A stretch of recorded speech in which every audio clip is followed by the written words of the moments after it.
പ്രിയ ശ്രോതാക്കളെ, സ്വാതന്ത്ര്യം, അവകാശങ്ങളും ഉത്തരവാദിത്തങ്ങളും എന്ന വിഷയത്തെ ആസ്പദമാക്കി ഒരു ചർച്ച ഇപ്പോൾ കേൾക്കാം. പങ്കെടുക്കുന്നവർ ആന്റണി മുനിയറ, CS റജികുമാർ, സണ്ണി KJ.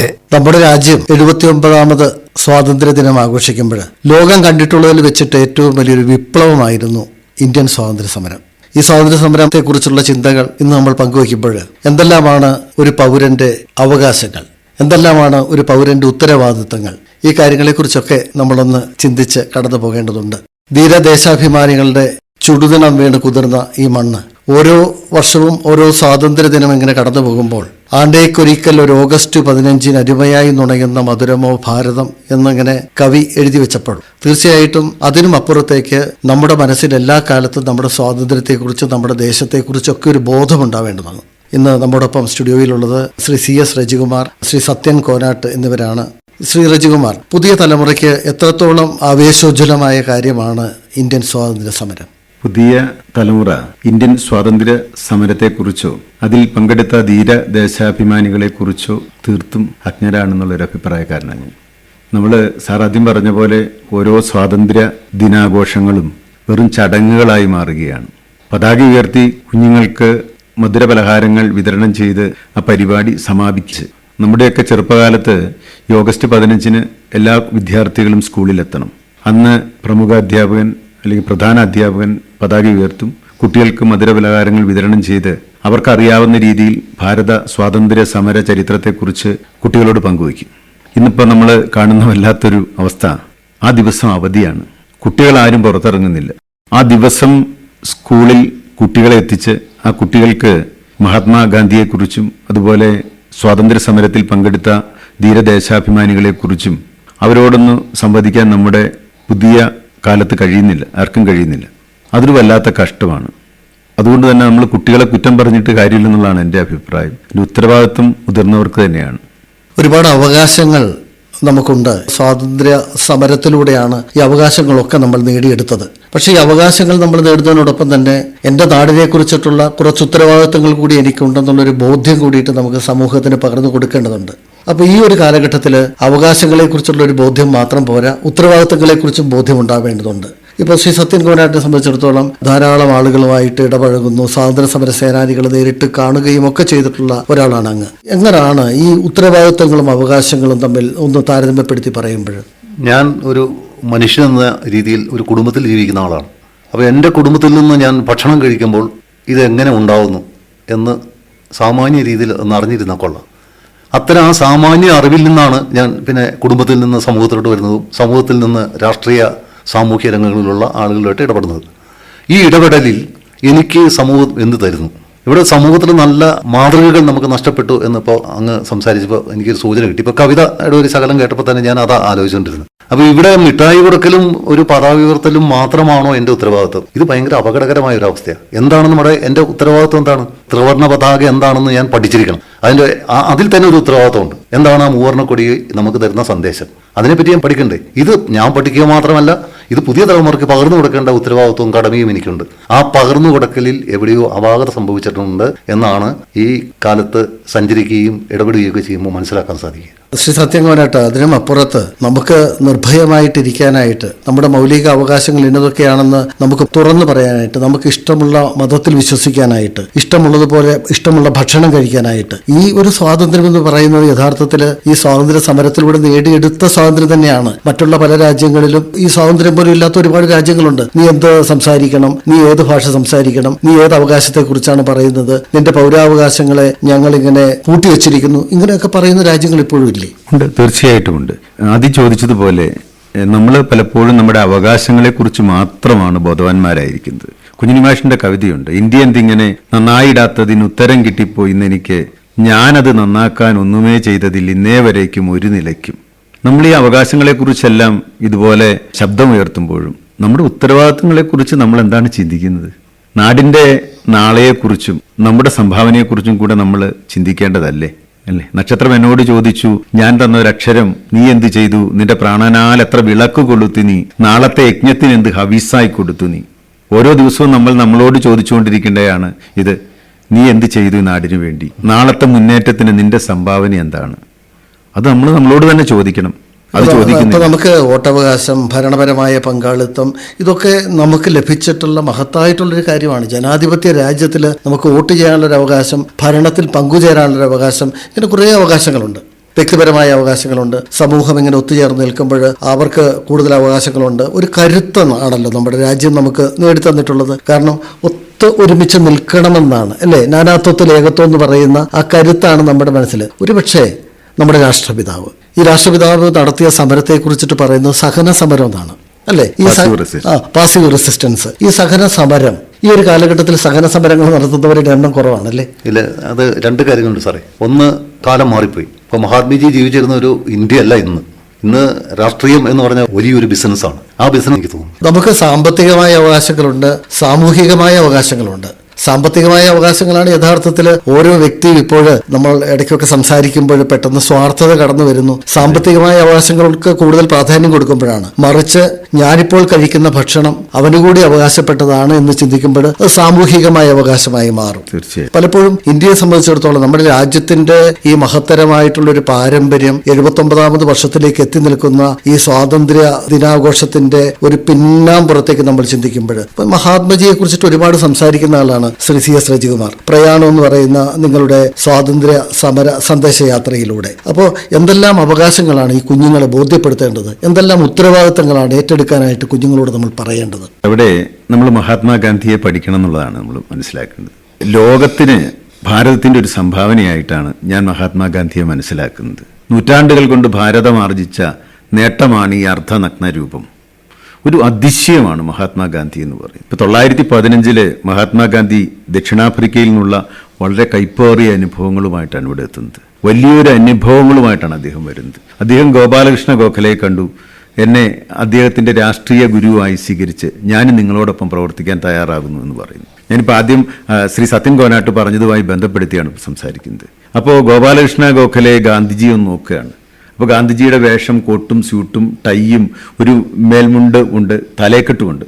അങ്ങനെ ഗാന്ധിജിയോട് പറയും, നിങ്ങൾ ഈ ഗ്രാമങ്ങളെ അതിനു മുമ്പൊന്ന് പഠിക്കണം. ഈ ഗ്രാമങ്ങളെ പഠിക്കാൻ വേണ്ടി ഗാന്ധിജിയും അദ്ദേഹത്തിൻ്റെ ഒരു സഹായിയുമായിട്ട് ഇങ്ങനെ പോവുകയാണ്. അങ്ങനെ യാത്ര ചെയ്താണ് നമ്മൾ വായിച്ചിരിക്കും വൈഗാ നദിയുടെ തീരത്ത് തമിഴ്നാട്ടിലെത്തുന്നത്. അദ്ദേഹം അവിടെ വെച്ച് ഒരു കുമ്പിൽ വെള്ളം എടുത്ത് മുഖം കഴുകിയിട്ട് വൈഗാ നദിയുടെ അക്കരയ്ക്ക് നോക്കുമ്പോൾ അവിടെ ഒരു സ്ത്രീ അദ്ദേഹത്തിൻ്റെ നേരെ ഒരു വസ്ത്രം എടുത്ത് വീശുകയാണ്. അപ്പോൾ അദ്ദേഹം സഹായിയോട് ചോദിക്കുകയാണ്, അവരെന്നെ അറിയുന്ന ആളാണ്, അവരെന്താണ് അങ്ങനെ വസ്ത്രം എടുത്ത് വീശി കാണിക്കുന്നത്? ഈ സഹായി പറഞ്ഞു, നിങ്ങളെ അറിഞ്ഞിട്ടല്ല അത്, താങ്കളെ അറിഞ്ഞിട്ടല്ല അത് വീശി കാണിക്കുന്നത്. അവരെ ഒരു വസ്ത്രം മാത്രമേ ഉടുക്കാനുള്ളൂ.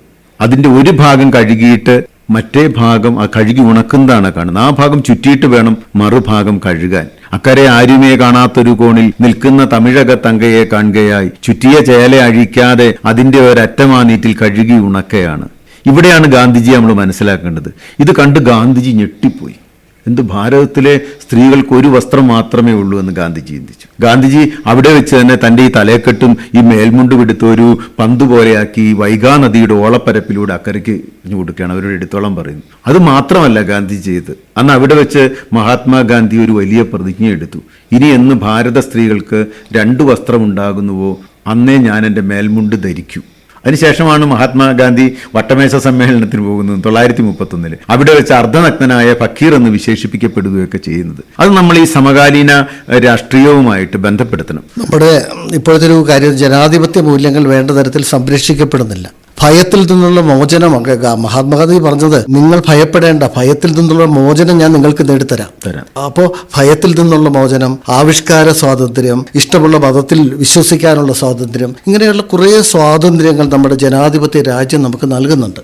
ഈ സ്വാതന്ത്ര്യമൊക്കെ ലഭിച്ചിട്ടും നമ്മൾ നമ്മുടെ അവകാശങ്ങളെക്കുറിച്ച് ബോധവാന്മാരാണോ, നമ്മുടെ ഉത്തരവാദിത്തങ്ങളെക്കുറിച്ച് ബോധവാന്മാരാണോ എന്നുള്ളതാണ്. ഇപ്പോൾ നമുക്ക് ഉടുതുണി ഇല്ലാത്തവനൊരു തുണി കിട്ടുമ്പോൾ എന്തല്ലേ, അവന് എനിക്ക് ഇത്രയൊന്നും ആവശ്യമില്ലായിരുന്നു, ഞാൻ ഒന്നുമില്ലാതിരുന്നവന് ഇത്രയെങ്കിലും കിട്ടിയെന്ന് പറയുന്നൊരു ആശ്വാസമുണ്ട്. അതിനുമപ്പുറത്ത് ഈ അവകാശങ്ങൾ വേണ്ടതുപോലെ സംരക്ഷിക്കപ്പെടുമ്പോൾ ഉത്തരവാദിത്തങ്ങളിൽ നിന്ന് അകന്നു പോകേണ്ട ഒരു കാര്യം, അതിനെക്കുറിച്ചൊന്ന് പറയാം. അത് വ്യക്തമായിട്ട് പറഞ്ഞു കഴിഞ്ഞാൽ മഹാത്മജി ജീവിച്ചിരുന്ന ഒരു കാലഘട്ടമല്ല ഇന്ന് ഇന്ത്യയുടെ പശ്ചാത്തലം. ഇപ്പോൾ രജികുമാർ സാർ ആദ്യം സൂചിപ്പിച്ചു, സാരി ഒരു ഭാഗം ചുറ്റിയിട്ട് മറുഭാഗം ഉണക്കിക്കൊണ്ടിരുന്ന, ഇന്നിപ്പോൾ ഈ തെരുവിലൂടെ നടക്കുന്ന ഒരു സ്ത്രീക്ക്, പാവപ്പെട്ട ഒരു സ്ത്രീക്ക് അത്തരം ഒരു തുണി എടുത്തു കൊടുത്താൽ വാങ്ങുമോ?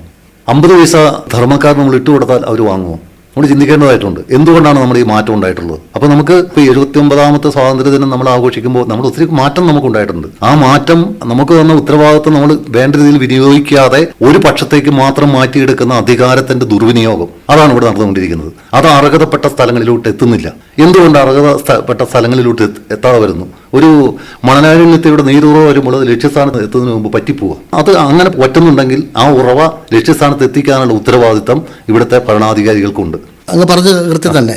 പക്ഷെ അവിടെ നമുക്കൊരു കാര്യമുള്ളത്, ഓരോരുത്തരും അവരവരുടെ ഉത്തരവാദിത്തങ്ങളിൽ നിന്ന് അകന്നു പോകുമ്പോൾ ഭരണാധികാരികളെ ചൂണ്ടിക്കൊണ്ട് നിങ്ങൾ നിങ്ങളുടെ ഉത്തരവാദിത്തങ്ങളിൽ നിന്ന് അകന്നു പോകുന്നു എന്നൊക്കെ നമുക്ക് പറയാം.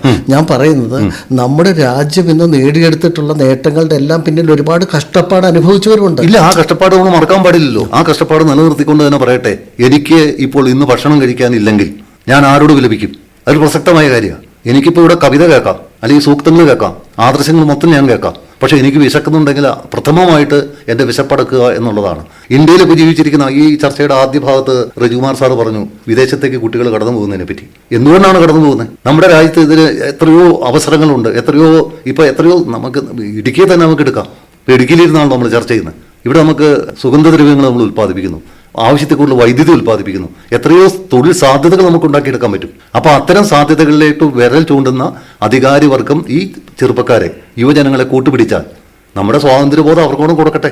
എന്നിട്ട് അനുഭവിച്ചു കഴിഞ്ഞാൽ നമുക്ക് ഒന്നിച്ച് കൈപിടിച്ച് മുന്നോട്ട് പോയി കഴിഞ്ഞാൽ നമ്മുടെ രാജ്യത്ത് പുരോഗതി ഉണ്ടാവില്ലേ സാർ? ഗാന്ധിജിയുടെ ചിന്ത തന്നെയായിരുന്നു. അവിടെ എനിക്കൊരു കാര്യം ചേർക്കാനുള്ളത്, ഉത്തരവാദിത്തങ്ങളിൽ നിന്ന് നമ്മുടെ പുതിയ തലമുറ ഒരുപാട് മാറിപ്പോവുകയാണ്. നമ്മൾ വിദേശ വസ്ത്ര ബഹിഷ്കരണം ആ ഭാഗം ഒന്ന് നോക്കിയാൽ അറിയാം. തീർച്ചയായിട്ടും നമുക്ക് ഒന്നുമില്ല, ഉടുക്കാൻ തുണിയില്ല, കിടക്കാൻ കുടിലില്ല, കുടിക്കാൻ ഒരു തുള്ളി കഞ്ഞിനീരില്ല, ഹരി എന്ന് വായി തുറന്ന് പറയുവാൻ അറിയില്ല, കരയുവാൻ പോലും വേണ്ട നിവൃത്തിയില്ലാത്തൊരവസ്ഥയിൽ ഈ വിദേശ വസ്ത്രങ്ങളെല്ലാം ബാലഗംഗാധര തിലകന്റെ നേതൃത്വത്തിൽ കൊണ്ടുവരാൻ പറയുമ്പോൾ ആളുകൾ വീട്ടിൽ കയ്യിലിരിക്കുന്ന വിദേശ വസ്ത്രങ്ങളെല്ലാം കൊണ്ടുവന്നിട്ട് കത്തിച്ചു കളയുകയാണ്. ഇതിന്റെ ഒരു വലിയ ഇമ്പാക്റ്റ് ആണ് ഗാന്ധിജി 931 ഇവിടെ വട്ടമേശ സമ്മേളനത്തിലെത്തുമ്പോൾ ഗാന്ധിജിയെ ഈ വലിയ കൊട്ടും ചൂട്ടും വിട്ട ആളുകൾ ബൊക്കെ കൊടുത്ത് സ്വീകരിക്കുമ്പോൾ അങ്ങാപ്പുറം മാറി ഒരു വലിയ പറ്റം ജനങ്ങൾ നിൽക്കുകയാണ്. അവർ പട്ടിണിപ്പാവങ്ങളാണ്, കീറ തുണി ധരിച്ച് പ്ലേക്കാർഡുമായിട്ട് നിൽക്കുകയാണ്.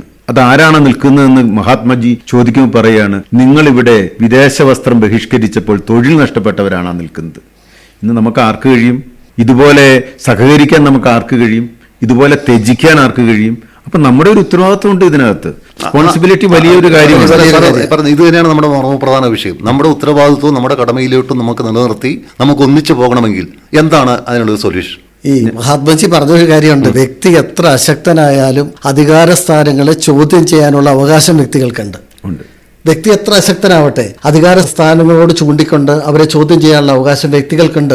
അതുകൊണ്ട് തന്നെയാണല്ലോ പലപ്പോഴും കൈ ചൂണ്ടിക്കൊണ്ട് മഹാത്മജി പറഞ്ഞത് അരുതേ അരുതേ എന്ന് പറഞ്ഞത്. പിന്നെ നമ്മളിങ്ങനെ ചിന്തിക്കുമ്പോൾ നമ്മൾ ഓർക്കണം, ഇത്രമാത്രം താഴ്ന്നു പറയണമായിരുന്നോ, അല്ലെ? ഇത്രമാത്രം താഴ്മ വേണമായിരുന്നോ? അല്ല, അവിടെ സാറേ 931 ഗാന്ധിജിയെ വട്ടമേശ സമ്മേളനത്തിൽ കണ്ട് ഇതാരാണ് എന്ന് ബ്രിട്ടീഷ് രാജാവ് ചോദിക്കുമ്പോൾ പ്രധാനമന്ത്രി നോക്കിയിട്ട് പറയുന്നുണ്ട് ഇത് മഹാത്മാഗാന്ധിയാണ്. ഇദ്ദേഹത്തിന് വേണ്ടത്ര വസ്ത്രമില്ലല്ലോ എന്ന് പറയുന്നുണ്ട്. അദ്ദേഹത്തിന് വസ്ത്രം മാത്രമല്ല രാജൻ, അദ്ദേഹത്തിന് സ്വന്തമായിട്ട് പട്ടാളക്കാരില്ല. സ്വന്തമായിട്ട് പട്ടാളക്കാരില്ലെന്ന് മാത്രമല്ല രാജൻ, സ്വന്തമായിട്ട് ഒരു ബാങ്ക് അക്കൗണ്ട് പോലുമില്ല. അന്ന് ബ്രിട്ടീഷ് രാജാവ് പ്രധാനമന്ത്രിയോട് പറഞ്ഞു, നിസ്വനായ ഒരു മനുഷ്യനെ തോൽപ്പിക്കാൻ കഴിയില്ല, ഒന്നുമില്ലാത്തവനെ തോൽപ്പിക്കാൻ കഴിയില്ല. നമ്മൾ ഇന്ന് പലതിനെയും പ്രതികരിക്കുന്നത് നമ്മുടെ ഈ കക്ഷത്തിലിരിക്കുന്ന പോകാനും പാടില്ല, ഈ ഉത്തരത്തിലിരിക്കുന്ന എടുക്കുകയും ചെയ്യണം എന്നുള്ള രീതിയിൽ. അല്ല, അത് തന്നെയാണ് സാറേ, അത് തന്നെയാണ് ഇതിന്റെ മർമ്മപ്രധാനമായ കാര്യം. അന്നിപ്പോ മഹാത്മജിക്ക് ഒരു ബാങ്ക് അക്കൗണ്ട് പോലും ഇല്ല എന്ന് പറയുന്നു. ഇന്ന് ആധാർ കാർഡ് ഇല്ലാത്തവന് ഇന്ത്യയിൽ സ്വാതന്ത്ര്യം നഷ്ടപ്പെടുക. സാമ്പത്തിക സ്വാതന്ത്ര്യം വേണമെങ്കിൽ ആധാർ കാർഡ് വേണം, ബാങ്ക് അക്കൗണ്ട് വേണം. നമുക്ക് മാറ്റങ്ങൾ ഉണ്ടായിട്ടുണ്ട്. അത് പുരോഗതിയുടെ പാതയാണ്. ആ കൈവരിച്ചിരിക്കുന്ന പുരോഗതി നിലനിർത്താൻ നമ്മുടെ കടമ എങ്ങനെ നമുക്ക് സംയോജിപ്പിക്കാൻ പറ്റും? ഈ പഴയ തലമുറയും പുതിയ തലമുറയും, നമ്മളിപ്പോൾ 50 വയസ്സുള്ളവനും 70 വയസ്സുള്ളവനും 16 വയസ്സുള്ളവനോട് ജീവിച്ചിരിക്കുക. ഒന്നിച്ച് നമ്മൾ കൈപിടിച്ചാൽ മാത്രമാണ് നമ്മുടെ രാജ്യത്തോട്ട് പുരോഗതി കൈവരിക്കാനും സാധിക്കുള്ളൂ, നമുക്ക് നടന്നു പോകാനും പറ്റുള്ളൂ. ലോകത്തെ ഏറ്റവും വലിയ ജനാധിപത്യ രാജ്യത്തെ ഈ ജനാധിപത്യ രീതിയെ സംരക്ഷിച്ചു പോകേണ്ട ഉത്തരവാദിത്തം പുതിയ തലമുറയ്ക്ക് നമുക്ക് പകർന്നു കൊടുക്കുന്നതിൽ നമുക്ക് പറ്റിയ പാളിച്ച ഇവിടെ, അതാണ് തിരുത്തേണ്ടത്. പുതിയ തലമുറയ്ക്ക് നമുക്ക് പകർന്നു കൊടുക്കാനേ കഴിഞ്ഞിട്ടില്ല. അതാണ് പ്രശ്നം. കാരണം എനിക്ക് ഇത്രമാത്രം ഉത്തരവാദിത്വമുണ്ട്, എനിക്ക് ഇത്രമാത്രം അവകാശമുണ്ട്. ഈ അവകാശങ്ങളും ഉത്തരവാദിത്തങ്ങളും ഒക്കെ എനിക്ക് ലഭിച്ചത് ഒരുപാട് പേരുടെ കഷ്ടപ്പാടാണെന്ന് ഒരു ബോധ്യം പുതുതലമുറയ്ക്ക് കിട്ടിയിട്ടില്ല. അതിപ്പോ നമ്മുടെ കുഴപ്പം തന്നെയാണ്, നമ്മുടെ ഒരു കുഴപ്പം. നമ്മുടെ വിദ്യാഭ്യാസത്തിന്റെ വലിയൊരു പോരായ്മ അവിടെ ഉണ്ട്. സാറേ, നമ്മുടെ സ്വാതന്ത്ര്യ സമരത്തിന് തൂക്കുകയറേന്തി എത്രയോ നിരപരാധികളായ അധ്യാപകരെ, കുട്ടികളൊക്കെ കഥ പറയുന്ന ആളാണല്ലോ താങ്കൾ. അപ്പൊ അവിടെ നിന്ന് നമ്മൾ മാറിപ്പോയിരിക്കുന്നു.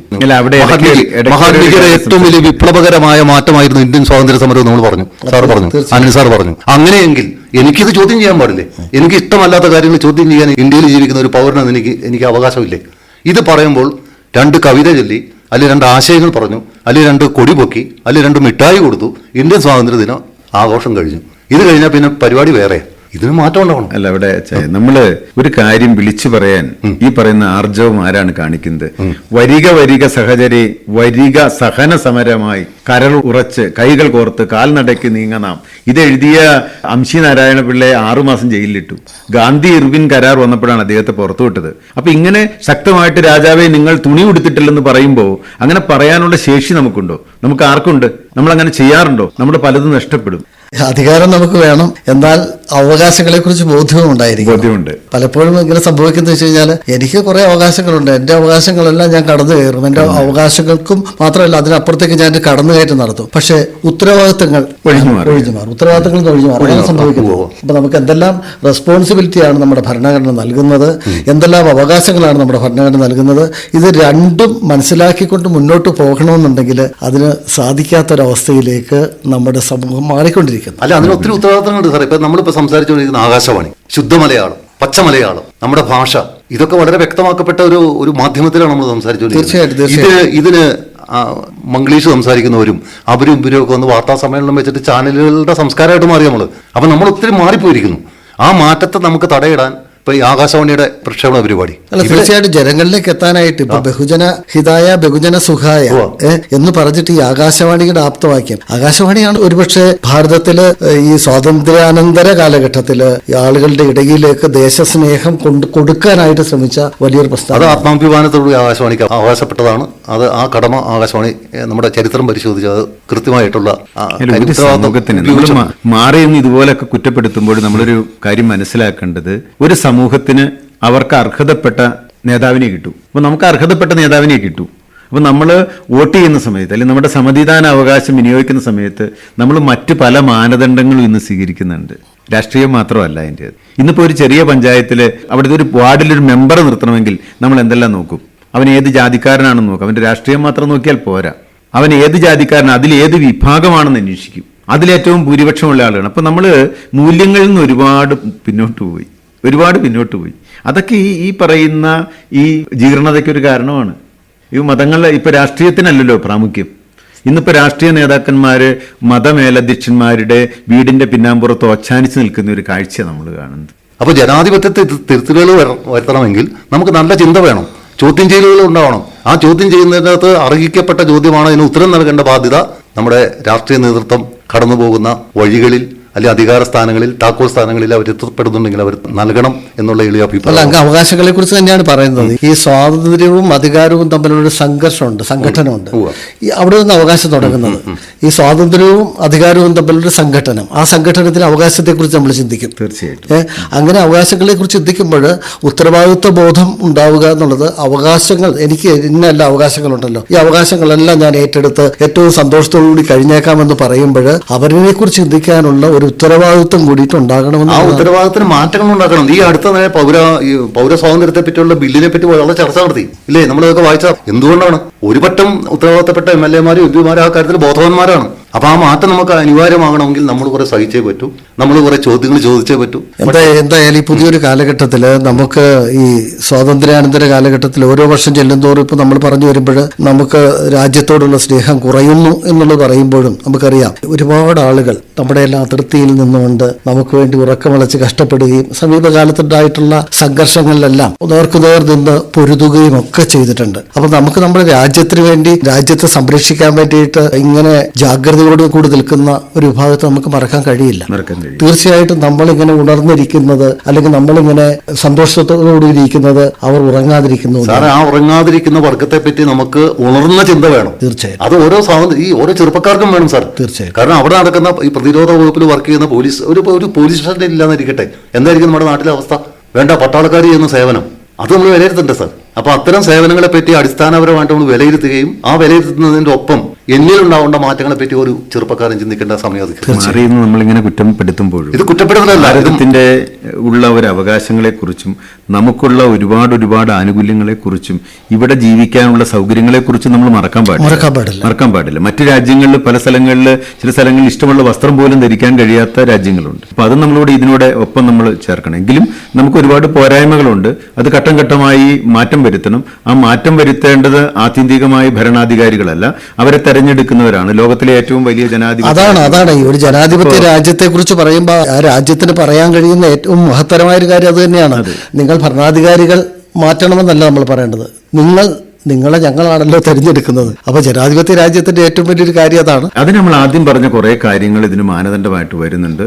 മതം ഇന്ന് രാഷ്ട്രീയത്തിലേക്ക് ഇടപെടും. മഹാത്മജി ആദ്യം പറഞ്ഞത് മതം രാഷ്ട്രീയത്തിൽ ഇടപെടണം എന്നാണ്. പക്ഷെ അവസാനം അദ്ദേഹം പറഞ്ഞത് ഒരു രാജ്യത്ത് ഒരു മതം മാത്രമേ ഉള്ളെങ്കിലും ഒരു കാരണവശാലും അത് രാഷ്ട്രീയത്തിൽ ഇടപെടാൻ പാടില്ല, മതവും രാഷ്ട്രീയം വേറിട്ട് നിൽക്കണം എന്നാണ് മഹാത്മജി പറഞ്ഞത്. ഇന്ന് നമ്മൾ അതിന്റെ ഒരു വലിയ ഭവിഷ്യത്തെ അനുഭവിക്കുകയാണ്. സാറേ, അന്ന് പറഞ്ഞിരുന്ന കാര്യം വളരെ ശരിയാണ്, 100% ശരിയാണ്. പക്ഷെ മതം എന്ന് പറയുന്ന അന്ന് പറഞ്ഞ അഭിപ്രായം എൻ്റെ ഒരു അഭിപ്രായമാണ് മതം. പക്ഷെ ഇന്നതല്ല. ഇന്നൊരു മതം എന്ന് പറയുന്ന അഭിപ്രായത്തിനപ്പുറം നിൽക്കുന്ന വർഗീയപരമായ കാഴ്ചപ്പാടുണ്ട്.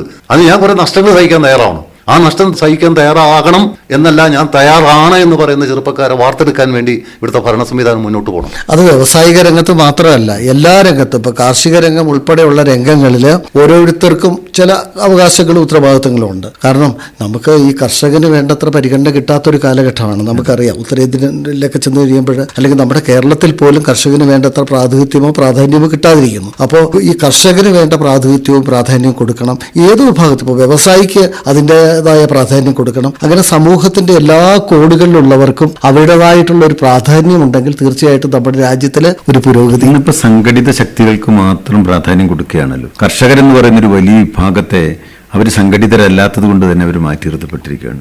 അന്നം കൊടുക്കുന്നവൻ ഇന്ന് ചവിട്ടി പുറത്താക്കിയിരിക്കുകയാണ്. ഇതിനൊക്കെ ഉത്തരവാദികൾ നമ്മൾ തന്നെയാണ്. നമ്മൾ ഈ ജനാധിപത്യ രാജ്യത്ത് നമ്മൾ തന്നെയാണ് ഉത്തരവാദികൾ. നമ്മൾ ത്യജിക്കാൻ കഴിയുന്നവരായിരുന്നു പഴയകാലത്തെ നേതാക്കന്മാർ, ത്യജിക്കാൻ കഴിവുള്ളവരായിരുന്നു, ത്യജിക്കുന്നവരായിരുന്നു. ഇന്ന് അങ്ങനെയുള്ളവരല്ല നേതൃത്വത്തിലേക്ക് വരുന്നത്. ഇന്ന് മസിൽ പവറും മണി പവറും ഒക്കെ ആയിക്കഴിഞ്ഞാൽ പിന്നെ എനിക്ക് അധികാരം വേണമെന്ന് ചിന്തിക്കുന്നത്. സാർ, നമ്മൾ ഇത്രയൊക്കെ പറയുമ്പോൾ പോലും നമ്മുടെ ലോകത്തുള്ള ജനാധിപത്യ സംവിധാനത്തിലെ ഏറ്റവും കൂടുതൽ സ്വാതന്ത്ര്യം അത് അനുഭവിച്ചുകൊണ്ടിരിക്കുന്നത് നമ്മുടെ രാജ്യം തന്നെയാണ്. അപ്പം നമ്മുടെ ഉത്തരവാദിത്വവും നമ്മുടെ കടമയും നിർവഹിക്കാവുന്ന സാഹചര്യത്തിലോട്ട് നമുക്ക് എത്തപ്പെടേണ്ടതായിട്ടുണ്ട്. ആ എത്തപ്പെടേണ്ട സാഹചര്യം ഇപ്പോൾ സാർ ആദ്യം സൂചിപ്പിച്ചു, രാഷ്ട്രീയക്കാരുടെ ഇടപെടലുകൾ അല്ലെങ്കിൽ മത മേധാവികളുടെ ഇടപെടലുകൾ. അവിടെ സാംസ്കാരികപരമായിട്ട് എൻ്റെ ഉത്തരവാദിത്വം, എനിക്ക് രാഷ്ട്രീയ പ്രവർത്തകനല്ല, ഞാൻ സാഹിത്യ പ്രവർത്തകനായിരിക്കാം. എൻ്റെ സാഹിത്യം കൊണ്ട് അല്ലെങ്കിൽ എൻ്റെ സാമൂഹിക ഇടപെടലുകൾ കൊണ്ട് ഈ രാഷ്ട്രീയ സംവിധാനത്തിനെതിരായിട്ടുള്ള ശബ്ദം ഇന്ന് വരേണ്ടതായിട്ടുണ്ട്. അവിടെ ഞാൻ മടിച്ചു നിൽക്കുന്നുണ്ടെങ്കിൽ എൻ്റെ ഉത്തരവാദിത്വ ബോധം അങ്ങനെ ഇതിനെ പറയാൻ കഴിയില്ല. കാരണം ഇന്ന് മതം ഇങ്ങനെ കയറി പിടിച്ച് ഒരു സ്വതന്ത്രമായൊരു മതേതര ചിന്ത എനിക്കുണ്ടാകണമെന്ന് ഒരു വ്യക്തി ചിന്തിച്ചാൽ പോലും അവന് സ്വതന്ത്രമായി നിൽക്കാൻ പറ്റാത്ത ഒരു സാഹചര്യത്തിലേക്ക് നമ്മൾ എത്തിയിരിക്കുന്നു. മതങ്ങൾ മനുഷ്യനെ വല്ലാതെ സമ്മർദ്ദത്തിലാക്കിയിരിക്കുന്നു. അവന്റെ വീട്ടിലെ മരണം, അവന്റെ വീട്ടിലെ വിവാഹം, ഈ കാര്യങ്ങളിലൊക്കെ മതങ്ങൾ വല്ലാതെ അങ്ങ് ഇടപെട്ടിട്ട് അവനെ സമ്മർദ്ദത്തിലാക്കിയിരിക്കുന്നു. പക്ഷെ നമുക്ക് രക്ഷപ്പെടണമെങ്കിൽ ഈ മാറ്റത്തിൻ്റെ കൂടെ കൂടണം. എന്തായാലും ജനാധിപത്യ മൂല്യങ്ങളുടെ സംരക്ഷണം വലിയ പ്രാധാന്യത്തോടു കൂടി തന്നെ കാണേണ്ട ഒരു കാര്യമാണ്. ഇപ്പം നമ്മൾ 79ാമത് സ്വാതന്ത്ര്യദിനം ആഘോഷിക്കുന്ന ഈ വേളയിൽ നമുക്ക് പറയാനുള്ളത് അതാണ്. എൻ്റെ രാജ്യം ഇത്രത്തോളം എത്തിയത്, അല്ലേ? എത്രത്തോളം പ്രതികൂലാവസ്ഥയിൽ നിന്ന് എൻ്റെ രാജ്യം ഇത്രത്തോളം എത്തിയല്ലോ. സത്യത്തിനും ധർമ്മത്തിനും അഹിംസയ്ക്കും വേണ്ടിയിട്ട് പോരാടിയിരുന്ന ഒരു പറ്റം ആളുകളുടെ ചോര വീണ് കുതിർന്ന ഒരു മണ്ണാണല്ലോ ഇത്. അപ്പം അതുകൊണ്ട് തന്നെ നമുക്ക് പറയേണ്ട ഒരു കാര്യം എന്ന് വെച്ചാൽ ഓരോരുത്തർക്കും ഉത്തരവാദിത്തങ്ങളുണ്ട്. ഉത്തരവാദിത്തങ്ങളിൽ നിന്ന് ഒളിച്ചോട്ടം പാടില്ല. അതോടൊപ്പം തന്നെ അവകാശങ്ങളുമുണ്ട്. അവകാശങ്ങളും ഉത്തരവാദിത്തങ്ങളും ഒരുമിച്ച് കൊണ്ടുപോകേണ്ട ഒരു കാര്യം. എന്തായാലും ഈ ചർച്ചയിൽ പങ്കെടുത്ത പ്രിയപ്പെട്ട CS രജികുമാറിനും സത്യൻ കോനാട്ടിനും